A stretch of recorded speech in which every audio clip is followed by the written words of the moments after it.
Okay, guys, I'm back. Uh, thanks for everybody who subscribed. Thanks for everybody who's watched the videos. I was actually completely shocked that I have 80 views on that hour-long video. So for everybody who's tuned in, who's watched the videos, who's subscribed, who's commented, who's liked the videos, who's just basically supported me in any way, shape, or form, I really appreciate it. That being said, there's a couple things I wanted to go over. About 20 minutes ago, Judge Merchan out of New York rejected Trump's motion to either delay or postpone sentencing, and has set a sentencing date for the 10th, which will be 10 days prior to him taking office. I mean, it's absolutely ridiculous, and we'll get into that, why. I mean, it's completely unconstitutional. State courts, state juries, state prosecutors can't levy indictments prosecuting federal crimes, and the crime supposedly is an election, a campaign finance, election, misappropriation of election funds or whatever. Paying Stormy Daniels, basically a non-disclosure, an NDA, completely legal, completely outside of the jurisdiction of the state court. Every halfway intelligent person understands that the separation of powers and that's a state court can't. I mean, there's so much that went on with that trial as far as jury instructions and just the Department of Justice and the the FEC and the Department of Justice not being involved in the prosecution of this as a federal crime, which they'd be hard-pressed to try to. I mean, that's why no one's ever indicted him on those charges, because it's absolutely ridiculous. And you have Alvin Bragg, who, out of New York, is like busy prosecuting guys who, intervene on the subway when someone's threatening to kill everybody. He's prosecuting those guys, but he's completely, failing to pick up or failing to indict, like, criminals, just low-life scumbags. Anyway, but that's Alvin Bragg, and that's Democrats for you, so there's that. I wanted to talk again about, what was her name? Sarah Adams, I think it is. She was the CIA analyst, or former CIA analyst and targeter, who had, top secret information, or, top secret clearance that she uses to analyze, threat profiles, and then she's a targeter, which is exactly what it sounds like. She analyzes data, she pulls up threats, and then she creates targets that the military then use to either kill or capture enemies of our country that pose a national security risk, or threats to our troops or whatever. So she's as, I guess, credible as anybody could be on the topic of Al Qaeda and what they're doing now. They're currently training in Afghanistan for a year. It's different than it used to be back in the early 2000s and the 90s, where terrorists would train in training camps with a specific attack in mind, or not in mind, but a planned attack they'd all know about. And then they would go do it. And if somehow along the way they were captured or they were picked up on, wiretaps or whatever, they could basically blow their op. And so what they've done is they've compartmentalized, like, the trainers in Afghanistan train these guys, for a broad, variety of skills, which are heavy into urban combat, utilizing like Western military techniques and stuff. So they've really sort of upped their game, and now they get trained, they get sent to where they're going to attack, and then once they meet their handler or the operations, I guess it would be like general or whatever who's running the operation, they're told of like what it is they're doing. And so the attack of people who have already trained and who have already infiltrated into this country, an estimated 1,000 to 1,500, they're already here, and that attack is going to be centered around the retribution for the killing of Osama bin Laden. So there's that. We'll talk about that, and we'll talk about essentially, things that I was, after I heard that, I was just like, how do you even defend against that? And it almost seems impossible, because you have 30 attack groups of 5, like low numbers, very mobile, in multiple locations throughout a city. And there's, at any given time, if in a city you had 30 different locations where groups of 5 men started killing innocent civilians, there's just not the SWAT teams available. There's not the numbers of police to respond to multiple mass shooting events. Currently, like whenever you hear of like there's a mass shooting at a school or whatever, there's the SWAT team responds, but then they might kill, like if it's one guy, they'll kill one guy, and then they don't know if they're looking for other people for like 2 days. They're not sure. They have to investigate and make sure that it wasn't like they didn't have any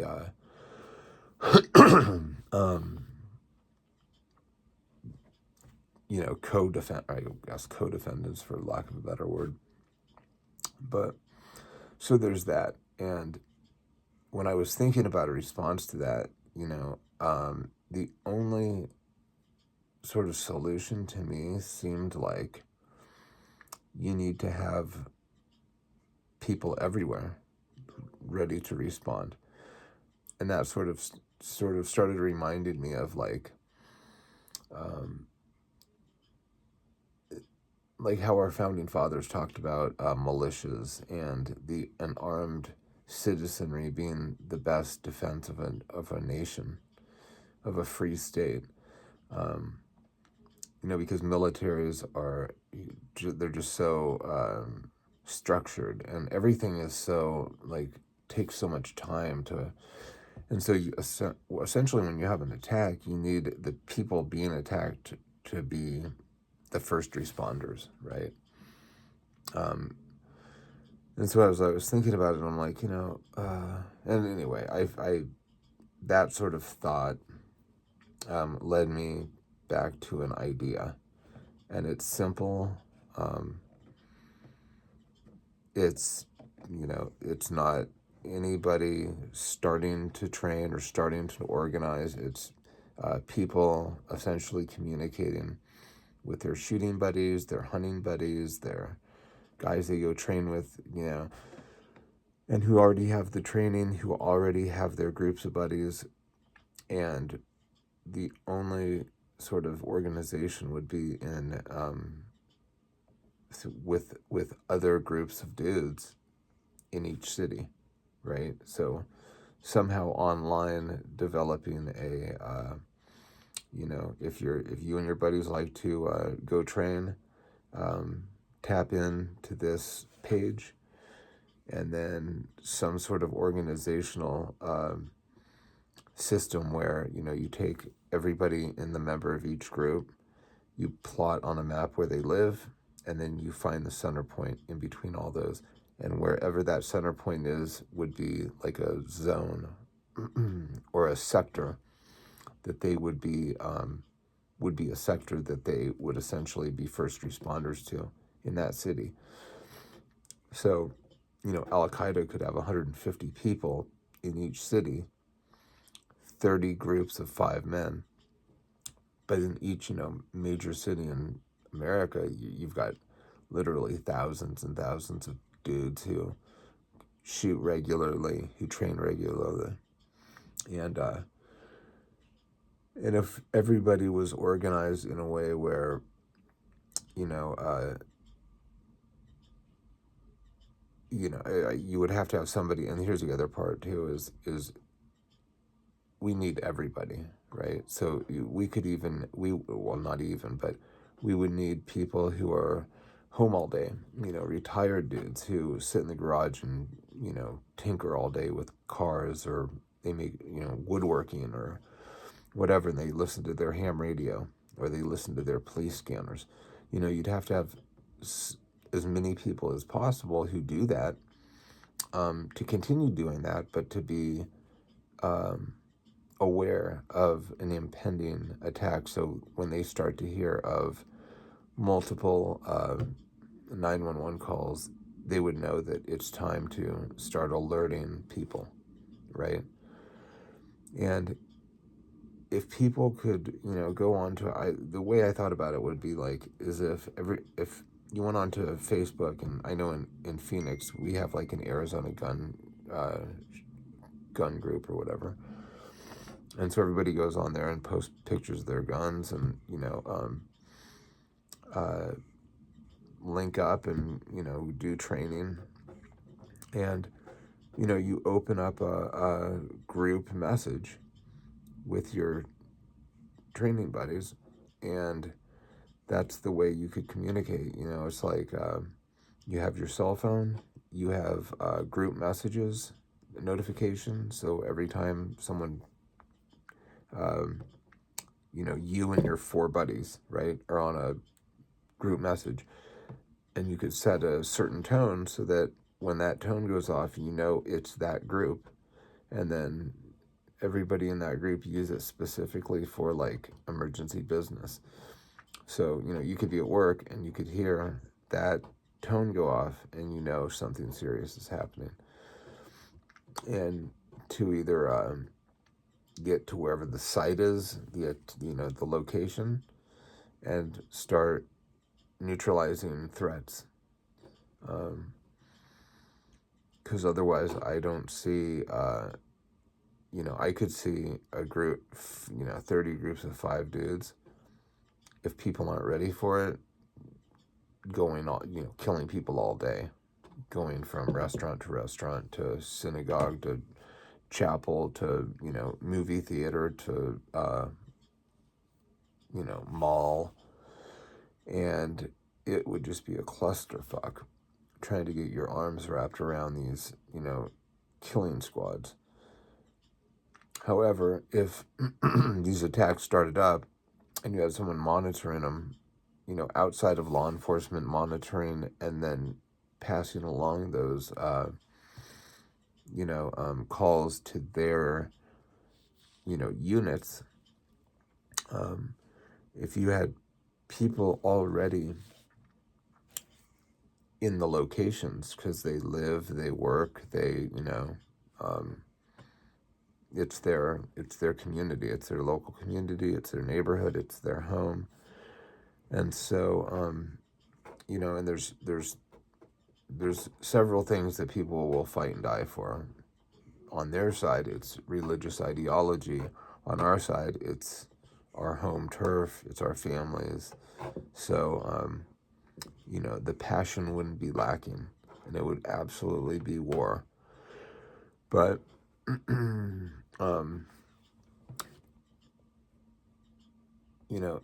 these are a couple quotes that I had read, and these come from, like our founding fathers.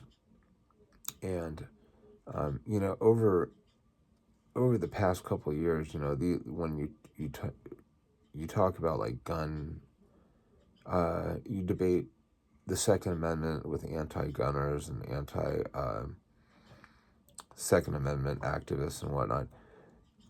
They've really sort of begun to like pollute and vilify the idea of concepts like militia and concepts like self-defense or whatnot.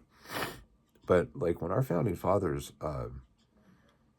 they rejected living under the crown, and they fought for their independence.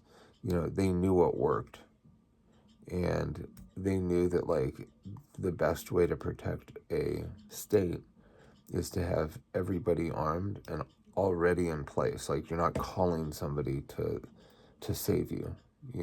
It's obviously if you're attacked, it's always reactionary. You're always behind the 8 ball, but it's just how far behind. Are you a second? Is it they attack you and you draw your gun, or are you dialing 911 and then waiting 15 minutes for people to show up?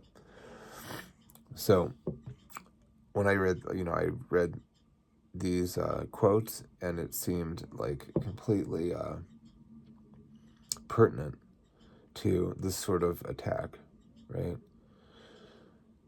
First one, George Mason, Virginia Declaration of Rights, June 12th, 1776.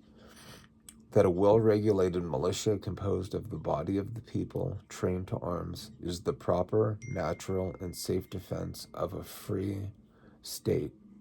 That standing armies in time of peace should be avoided as dangerous to liberty, and that in all cases the military should be under strict subordination to and governed by the civil power. Second quote from James Madison, Congress, June 8th, 1789. Says the right of the people to keep and bear arms shall not be infringed. A well-regulated militia composed of the body of the people trained to arms is the best and most natural defense of a free country. And so those two quotes sort of encapsulate the idea of resisting what is being described as a pretty terrifying terrorist attack. And this Sarah, what's her name? Sarah, I keep forgetting her name. Sarah Adams. This is information that has been listened in to, like it's come in off like signals intelligence. These are attacks that are going to happen. It's not even a question of like theoretical. It's they're planning an attack in 2025. It is the attack on the homeland that is retribution for the killing of Osama bin Laden. And it is going to involve multiple cities with multiple groups of people. much like the October 7th attack in Israel, where, armed groups, little groups went from place to place. They pulled people out of their homes, killed them. And so we just need to be ready, We have the guns, we have the training, we have the people, And if we were all on the same page, like, this is not about, like,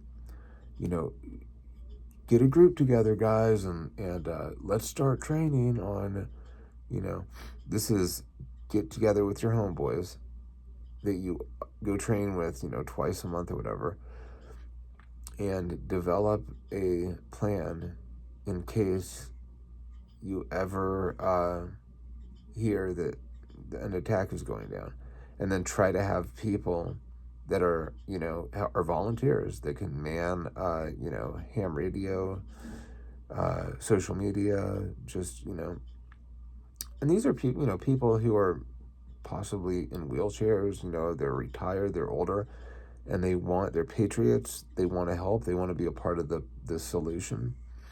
Not everybody has to be a gunfighter, you know what I mean? And so there would be a lot of, I'm sure, people out there who would be completely stoked to, be one of the, I guess, Paul Revere's, who's, the guy who's going to warn the people that the British are coming, or the Islamists are coming. Anyway, so that's that. Talked about Trump. So Judge Merchan, here, I had that pulled up. Okay. So the Supreme Court made it pretty clear that, only the federal government can enforce federal law, right? And the Justice Department and the Federal Election Committee can prosecute and bring suits for violation of election law, federal election law, right?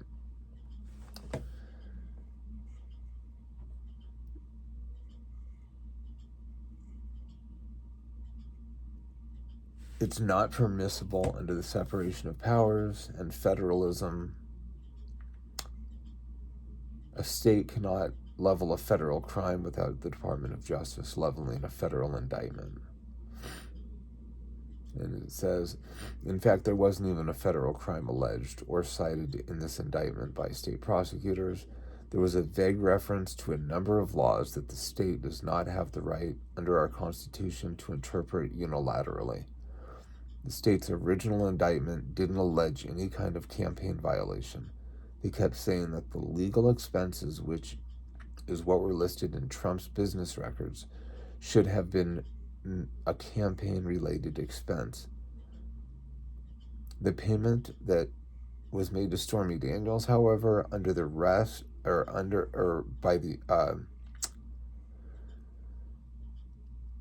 the FTC, this non-disclosure agreement payment, which is perfectly legal, but was not campaign-related. And so for the jury to say that Trump violated federal campaign finance laws that justify this underlying verdict is completely illegitimate and should be reversed in the Court of Appeals of New York when they get the case. Even, prominent liberal, constitutional scholars have said that the Supreme Court, he's already won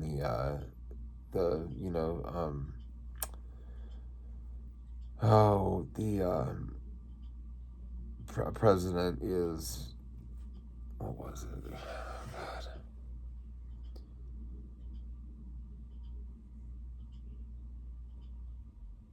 Yeah, I mean, it is what it is, dude. It's, I mean, nobody believes these people anymore. They don't believe he was a Kremlin operative. They don't believe that, um, he cheated on his taxes. They don't believe that he undervalued or devalued Mar-a-Lago, or I'm sorry, inflated the valuation of Mar-a-Lago in order to get like loans, like low interest loans. Um,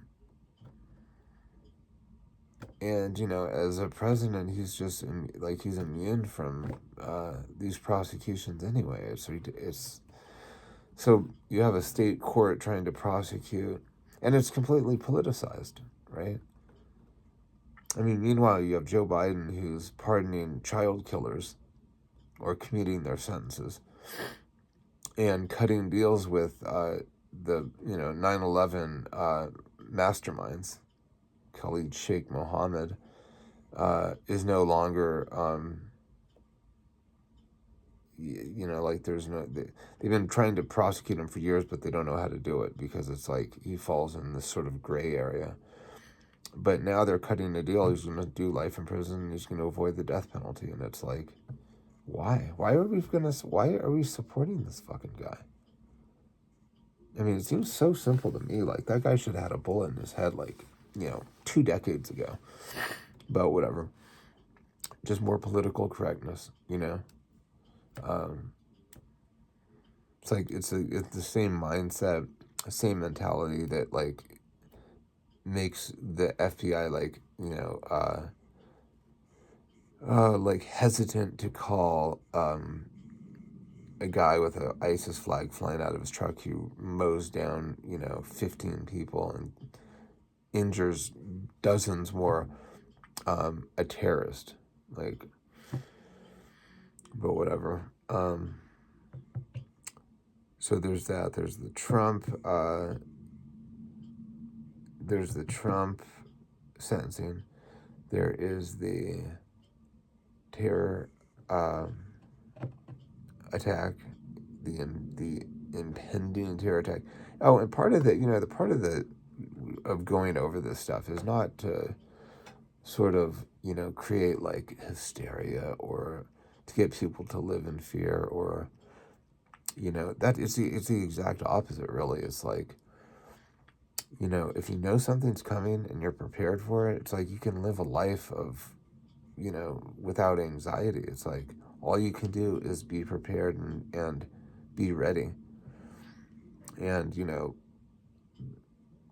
that gives me all the confidence in the world. Like, I mean, the thing that scares me is innocent people dying. But I sure as shit won't be one of them. You know what I mean? Like, I guarantee if something pops off, I'm killing a lot of people. A lot of terrorists are going to die that day. If I'm blessed, if I am blessed to the extent that I'm in a position, I'm within 10 miles of these dudes. Yeah, I'm gonna stack up bodies for sure.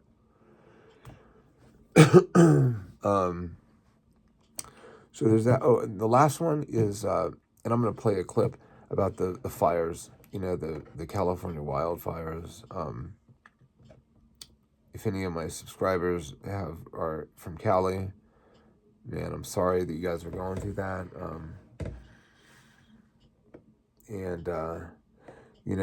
The thing I keep hearing, though, is like, it doesn't matter who's in office. Like, these are natural disasters. They're going to happen regardless of who is in office. It doesn't matter. That's absolutely not. That's absolutely false. President Trump has been trying to warn. First of all, Gavin Newsome, when Biden came into office, he came out and he said, "Oh, now our management of our wildfires will be so much better under Joe Biden, unlike the last administration," and blah blah. He actually, well, there wasn't even a fire. He made a point to uh, insult President Trump and say that, like, fire management under President Trump was so much worse than it was going to be under Biden, right? And here Trump was trying to say that, you need to not divert water into the Pacific Ocean. You need to harness all that water that's coming in from Canada and from the north, and you need to use that for your water. The water that you need to. I've heard that, like, most of the fire hydrants weren't even working or operating at, like, full capacity. Some of them were just, like, trickling out. It's always been, like, a liberal policy, or false theory that, like, burn-offs are bad for the environment because they create, like, carbon monoxide or carbon whatever. And the reality is like, dude, if you allow fuel to keep building up, on your forest floor, it just becomes a huge tinderbox, and then all of a sudden it's like you get a spark and strong winds and you're dust. And part of the video that I'm going to play for you guys has a video from Joe Rogan last year talking to somebody about a fire dude that he had talked to, who was talking about, like, the entire Los Angeles is going to burn to the ocean if there's a fire at the wrong time when there's strong winds. And if I had heard that before what I just saw, I wouldn't have believed it. I would have been like, fires don't roll through the middle of towns like big cities, right?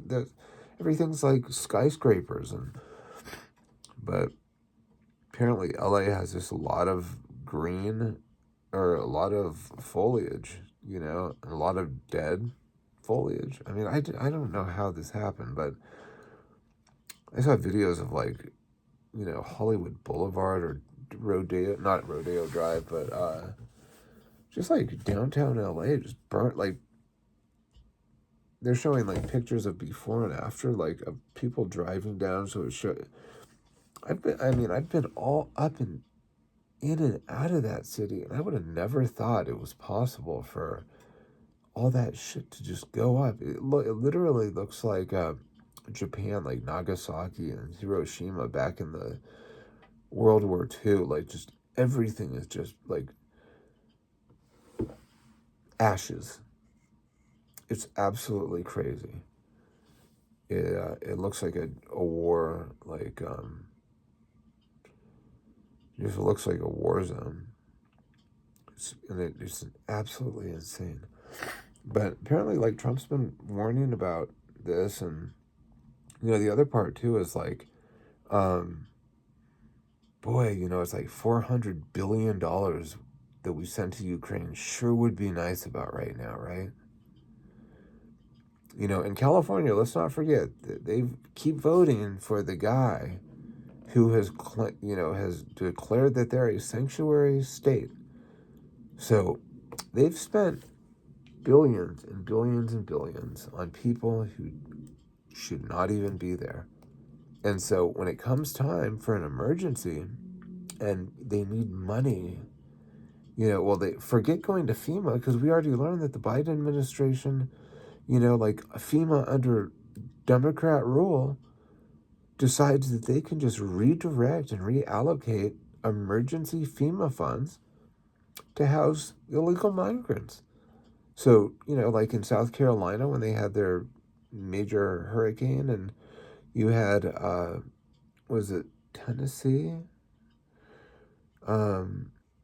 Those gnarly floods, and same with South Carolina, I think it was, as well. But these 1 in 100 year floods, and there was no money. it's like, guess what? There's still no money, California. I know that you think you're special. But like, the states back east, they didn't vote for that shit. They didn't vote to have to be sanctuary cities and sanctuary states. California did. And yet, mark my word, California is going to be bitching and moaning that there's no federal funds to rebuild their shit. Right? When it happened back east, you had Democratic, emergency workers saying like, "Oh, if it has a Trump sign in its, in the yard, just skip it." Right? Talk about politicizing tragedies. Good God. I mean, Anderson Cooper asks Gavin Newsome about, Trump's, criticism. He's damn near started crying. Oh, he's politicizing it. Can you imagine? It's like, dude, you politicized it on day one of Biden's administration. You've politicized every school shooting. You politicized the COVID, event while you are having people locked down. You were at, French Laundry just hamming it up with your friends without a mask. Like, fuck Gavin Newsome. And, the sad thing is, even the Democrats who voted for him are just misled, just don't understand. But, that's what America first means, right? It doesn't mean like what, like Joy Reid tells you, like, oh, it means that you're racist, and it means that you're, like you only like white people. No, it means that America first, right? You don't send $400 billion off to Ukraine because we might need it later in the year. America first. Not to mention we have a $50 trillion national debt. Like, it's like so ridiculous. But so when you hear this stuff about like Republicans or conservatives are politicizing these fires, it's like, don't even go there. All they've done is politicize shit. You know what I mean? When we said that we weren't going to be a sanctuary state in Arizona, we were racist for doing that. So the very reason that California is suffering right now, and there's less resources and less money, is because you guys were a sanctuary state. You guys patted yourself on the back for being so progressive and so virtuous, right? You're so moral. Not like, the racist conservatives who don't want to fund the geographic location migration of people from around the world who want a better life. Like newsflash, everybody wants a better life. Good God, there's millions of Americans who are struggling to put food on their table, who are starving, who are homeless, who would love a better life, right? Where are they supposed to go? While we invite you guys in and, clear out the local, Ritz-Carlton so that you guys can move in there. Because apparently, like, you're very important people. We see how you're treated. I mean, our homeless are certainly not treated the way that, illegal economic migrants are. But then again, our people we've already decided how we vote. So we're not we can't be influenced one way or another. So if we're Democrats and we're homeless, well, we're voting Democrat anyway. So Democrats don't give a fuck about you. And if you're a conservative, right, they can't change your mind by doing anything for you. So fuck you too. So, Democrats only care about power and re-election. And so that's why, illegal migrants come in and, they lay out the red carpet and kick, homeless veterans out of the homeless shelter, and they invite people right in. It's pathetic. So anyway, there's that. And we're at 40 minutes. I think that's about it. Talked about Trump's sentencing. Talked about the fires in California. How it's absolutely political. Because since when is saying your policies cause this? Like all of a sudden saying that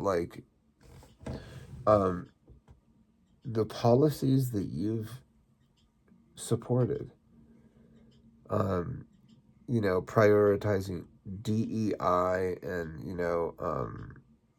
LGBTQ Pride Month in the fire department, while $20 billion removed from the fire department budget, firing all those firefighters. Remember that back in 2021 when they didn't want to get the right, and they fired all those firefighters, those men, right? Many of them now are replaced with women, and I'm not saying a woman can't fight a fire, but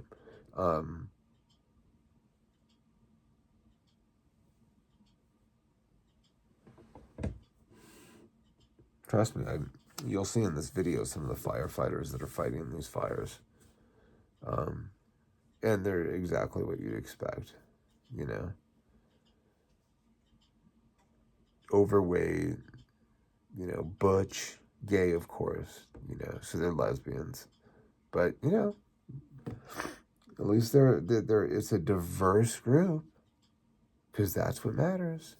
Your home, not so much. It's just so ridiculous. And I'll tell you what, 2024 is the year that it all got exposed. Like the Democrats across the board, their failures from from trying to trans the kids to their men can get pregnant and have abortions, just the nonsense, dude. And people just woke up from all the just all the nonsense.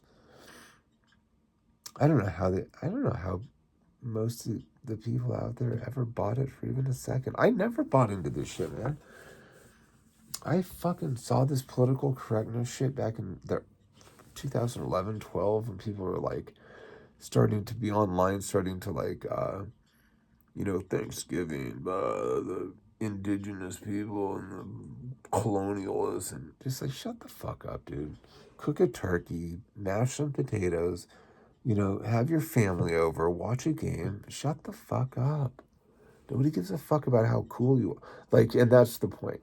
It's all about look at how remorseful I am that I am seeing the heirs of my ancestors' ways. It's shut up, dude. It goes back to that, come on, guys, we need to do better. It's oh, okay.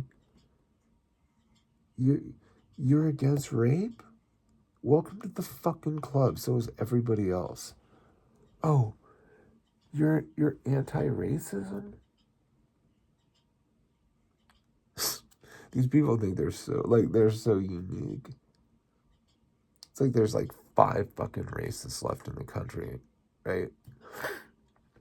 They're all they're all interrelated. They live in a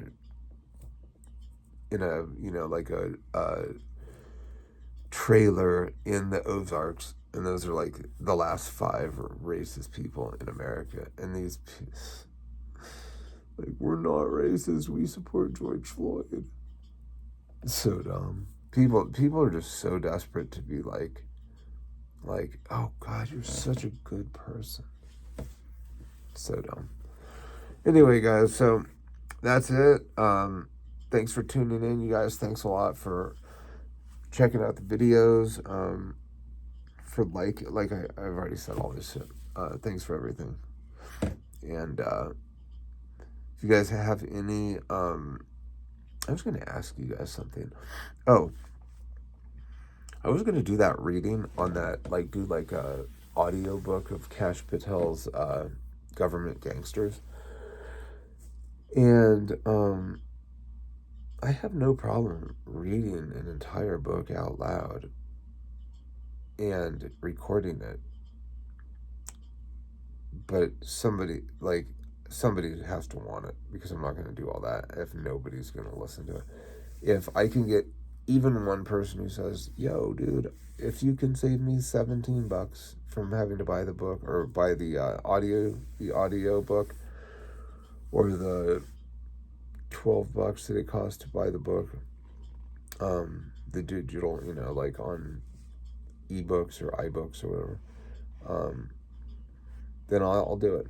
I will definitely do it, so that when you're going to the gym or you're working out, you can listen and you can learn about the new FBI director and how much he worked to debunk the Russian collusion deal, and basically what we're going to be having in store coming up with, he's gonna release all the shit. He's gonna release the Epstein stuff. We're gonna know about all the federal agents that were at January 6th, and we're gonna know who planted those pipe bombs around Washington, D.C. We're gonna know a bunch of stuff about a bunch of people that Christopher Wray and the current Democratic Party has completely tried to sweep under the rug and make go away for Joe Biden. I don't know why people are willing to absolutely destroy their legacies, their reputations, to protect this absolute criminal scumbag.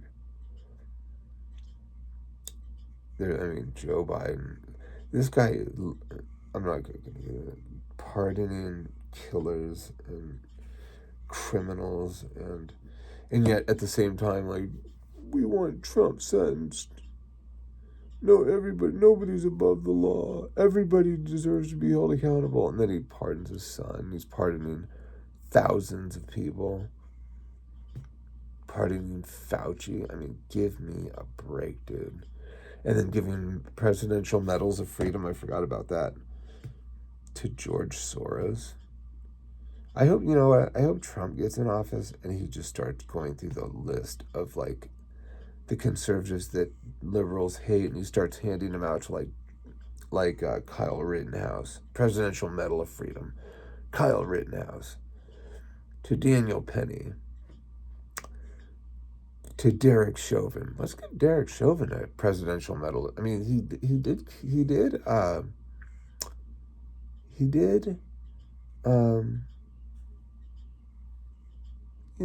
sort of,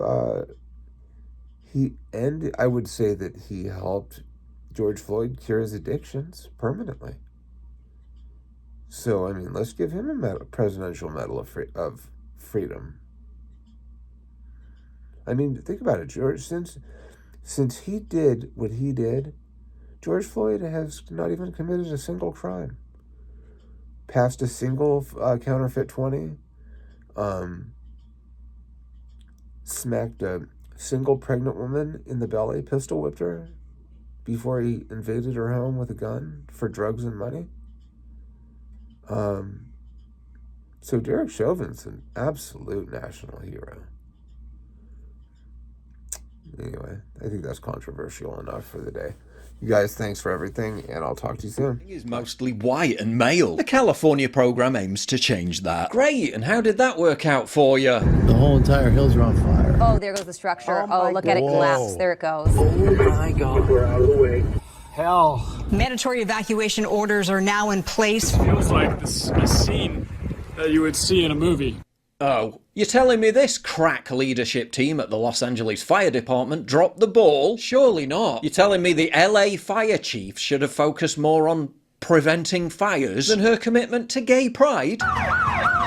Its leadership has since changed. Surely not. You're telling me the campaign to hire fewer white men, more women and more rainbow people? She took time out of her already busy schedule to tell us about her vision for the department's future, one that includes a 3-year strategic plan to increase diversity. People ask me, well, what number are you looking for? So I'm not looking for a number. It's never enough. Out of 3,300 city firefighters, only 115 are women right now. She's already looking at ways to change that. Wasn't as important as making sure firefighters had enough water to put out fires. Surely not. According to the LAFD chief, there aren't enough firefighters. Who could have seen that coming? 113 LA city firefighters have been suspended without pay for defying the city's vaccine mandate. The vast majority of fire hydrants don't even have a full water supply. And I asked the captain, out of every 10 hydrants you attach to today, on average, how many are you getting full water from? He says little to none. They're literally having to use traffic cones dunked in puddles. But it's just a conspiracy theory that there's no water. No firefighters have told us that they are running out of water. Same news station literally seconds later. Well, firefighters have told me they have no water. LA County, 72 genders, 0 operational fire hydrants. And why? Well, partly because they imposed environmental mandates that diverted water in order to protect a 3-inch fish. Because I've been trying to get Gavin Newsome to allow water to come. You'd have tremendous water up there. They send it out to the Pacific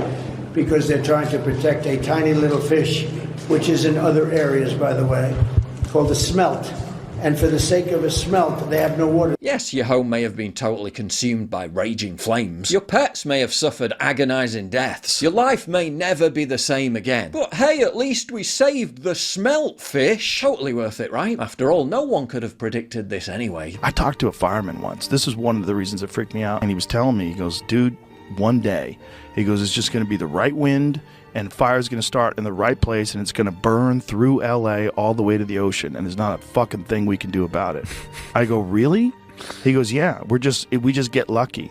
He goes, we get lucky with the wind. He goes, but if the wind hits the wrong way, it's just going to burn straight through LA, and there's not going to be a thing we can do about it. Trump called it in 2018 and got mocked. But don't believe the firefighters when they're literally telling you there's no water to put out the fires. Don't believe those who claim DEI played a role. And don't believe anyone who's trying to politicize this by accurately blaming the people who were responsible for it. Far easier to just blame it all on global warming. There are a lot of other issues, climate change. Then absolutely no one in any position of power will have to take any responsibility whatsoever. The lack of accountability is truly shocking. But how is the media covering this? Thanks to Ground News, the sponsor of today's video, which you can check out at ground.news/PJ Disaster Movie. Okay, I guess let's park along the street, yeah? And then, Dave, if you can, just go ahead of us and try to set up a signal. But hey, at least as you desperately try to rescue charred photographs of loved ones from the remains of your home, you can peer out through the billowing smoke and ashes of your memories, safe in the knowledge that LA County has a diverse and inclusive workforce. We are hosting our new employee orientation, and our focus is to teach our new employees for them to understand cultural competency, identify implicit and unconscious bias, and be aware of the importance of us having a diverse and inclusive workforce. This utter clown, Los Angeles Mayor Karen Bass, cuts $20 million in funding for the firefighters, is pissing around in Africa on vacation as LA burns, then has the temerity to act all stunned and victimised when she gets questioned on it. Do you owe citizens an apology for being absent while their homes were burning? Do you regret cutting the fire department budget by millions of dollars, Madam Mayor? Have you nothing to say today? Can you back up, appreciate it. Have you absolutely nothing to say to the citizens today? Elon Musk says that you're utterly incompetent. Are you considering your position? Madam Mayor, have you absolutely nothing to say to the citizens today who are dealing with this disaster?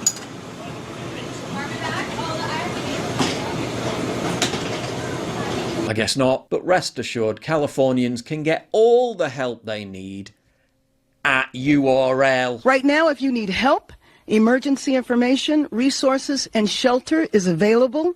All of this can be found at URL. In April 2021, Governor Gavin Newsome championed how wildfire response would be so much better under the Biden administration. Support the Biden administration with resources, not just rhetoric, to help this collective cause. It's a different paradigm. It's a different framework. Then had the nerve, after he ensured that all the water got dumped in the Pacific, to accuse Trump of politicizing it for criticizing one of the very policies that exacerbated the fires. President-elect chose to attack you, blame you for this. One can't even respond to it. This guy wanted to politicize it. Don't forget about all those 3-inch fish that Newsome saved. In order to protect a tiny little fish, the water up north gets routed into the Pacific Ocean. Millions and millions of gallons of water gets poured. Meanwhile, Joe Biden's brave leadership was on display when he ensured that victims who had their homes and livelihoods destroyed got notifications. We got notification yesterday their home was about burned down. Wow, I'm sure a lame text message from the government was of great comfort. I'm going to break down again. That's what I feel. It's my whole life. Everything was in there.